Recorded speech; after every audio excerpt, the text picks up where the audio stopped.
तो प्रोबेबिलिटी के ज्यादातर जो क्वेश्चंस होते हैं वो मेन 3 टॉपिक्स पर बेस्ड होते हैं, जैसा कि मैंने पहले बताया आपको, कॉइन्स, डाइस और एक होता है अपना कार्ड्स। ठीक है, तो उसमें से पहला टॉपिक हम लोग कवर करने जा रहे हैं जो कि हमारा कॉइन्स बेस्ड है। अब कॉइन्स में जैसा मैंने बताया कि चीजें क्या होंगी, आपको कई बार बोला जाएगा कि एक कॉइन उछाला गया, कई बार बोला जाएगा 2 उछाले गए, फिर 3 उछाले गए, और कई बार ये भी बोल देता है कि बहुत सारे 100-200 इस टाइप में भी कॉइन्स उछाले जाते हैं। बट बेसिकली हमको जो पढ़ना है वो एक साथ अगर 3 कॉइन उछाले जा रहे हैं या 2 कॉइन उछाले जा रहे हैं साइमल्टेनियसली, तो क्या क्या प्रोबेबिलिटी के चांसेस हैं वो देखने हैं। तो सबसे पहले तो प्रोबेबिलिटी में जो बात आपको याद रखनी है वो ये रखनी है कि प्रोबेबिलिटी के जो टोटल आउटकम्स हैं, टोटल आउटकम जो हम लोग नीचे रखते हैं प्रोबेबिलिटी के फॉर्मूले में, वो होता है 2 टू द पावर n, जहां पर n का मतलब क्या है, n का मतलब है नंबर ऑफ कॉइन्स, यानी कितने कॉइन उछाले जा रहे हैं।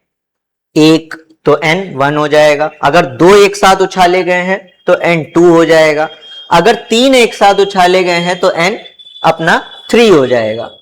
तो इसके बाद जब मैं बांटूंगा तो मैं 3 तरीके से पढ़ूंगा। अगर n हमारा 1 है, ठीक है, तो अगर n 1 है तो सीधी सी बात है 2 की पावर 1 क्या होता है, 2 होता है। तो यानी जो हमारे टोटल आउटकम्स आएंगे वो 2 ही आएंगे। ठीक है, और वो 2 कौन से होते हैं, एक आपको मिलेगा या तो हेड्स और दूसरा मिल जाएगा टेल।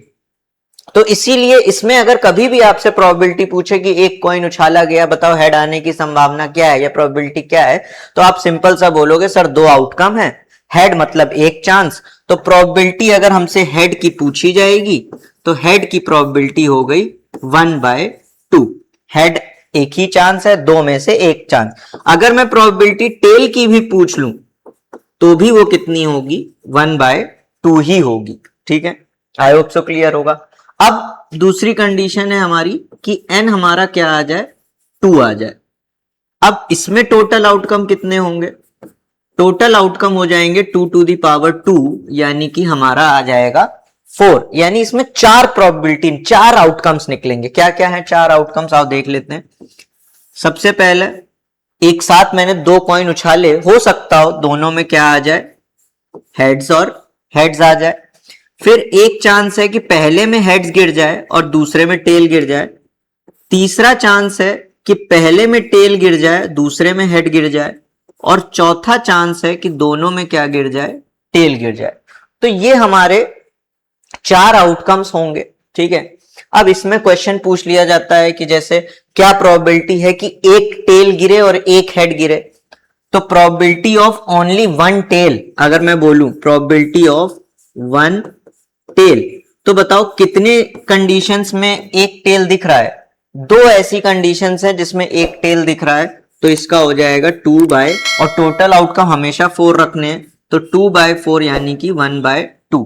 कई बार इसमें पूछ लेगा कि बताओ प्रोबेबिलिटी ऑफ एटलीस्ट 1 टेल। अब इसमें थोड़ा सा ध्यान रखना, 2 वर्ड्स हैं, दोनों वर्ड्स के बारे में अभी हम लोग डिस्कस करेंगे। एक होता है एटलीस्ट और एक होता है एटमोस्ट। ठीक है, मैं यहां पर आपका एक लिख देता हूं। एटलीस्ट का मतलब हो गया कम से कम। ठीक है, मतलब एटलीस्ट 1 टेल अगर मैंने बोला है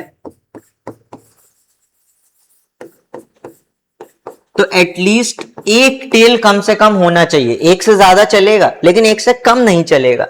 तो एक टेल और एक से ज्यादा टेल, यानी 3 ऐसी कंडीशन है जब एक से ज्यादा टेल हमें मिलेगा तो इसकी प्रोबेबिलिटी क्या हो जाएगी, 3/4 हो जाएगी। एक और वर्ड है, इसको भी देख लेते हैं, एटमोस्ट, क्योंकि ये ज्यादातर आपको क्वेश्चंस में मिलेंगे। एटमोस्ट का मतलब है ज्यादा से ज्यादा। ठीक है, अब ज्यादा से ज्यादा का मतलब क्या है, ज्यादा से ज्यादा का मतलब हो गया कि अगर मैं प्रोबेबिलिटी एटमोस्ट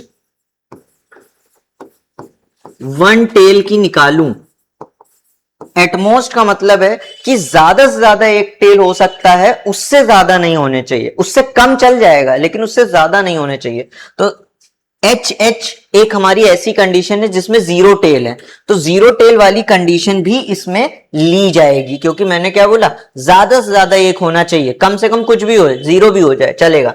तो 1, 2 और 3, ये 3 कंडीशन ऐसी हैं जिसमें ज्यादा से ज्यादा एक टेल आएगा, तो इसकी भी प्रोबेबिलिटी क्या हो जाएगी 3/4।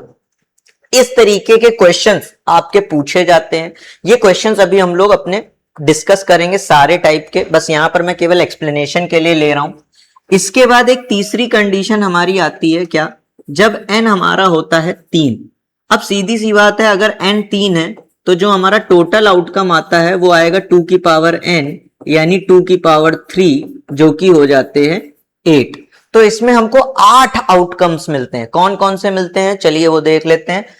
पहला, हम कंडीशन इस तरीके से आपको लेके चलते हैं, तीनों एच आ गए, मान लीजिए मैंने तीनों उछाला और तीनों में एच गिर गया। फिर एक कंडीशन में एच आया, दूसरे में भी एच आ गया, तीसरे में टेल आ गया। फिर एक में एच आया, दूसरे में टेल आ गया और तीसरे में एच आ गया। फिर एक में एच आया, दूसरे दोनों में क्या आया, टी और टी आ गया। इसके अलावा जो 4 कंडीशंस बनेंगी, जहां जहां एच आ रहा है वहां वहां टी रख दीजिए, और जहां जहां टी आ रहा है वहां वहां एच रख दीजिए।